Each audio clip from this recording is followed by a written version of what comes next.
মাগুরার শ্রীপুরে শান্তিপূর্ণভাবে উপজেলা পরিষদ নির্বাচন অনুষ্ঠিত। আশরাফ হোসেন পল্টুর ভিডিও ও প্রতিবেদনে বিস্তারিত।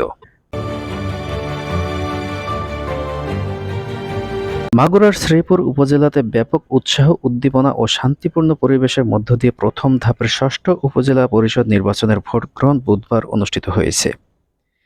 এ উপজেলাতে মোট ১,৪৯,৬৫২ জন ভোটারের মধ্যে ৯০,১৫৩ জন ভোটার তাদের ভোটাধিকার প্রয়োগ করেছেন।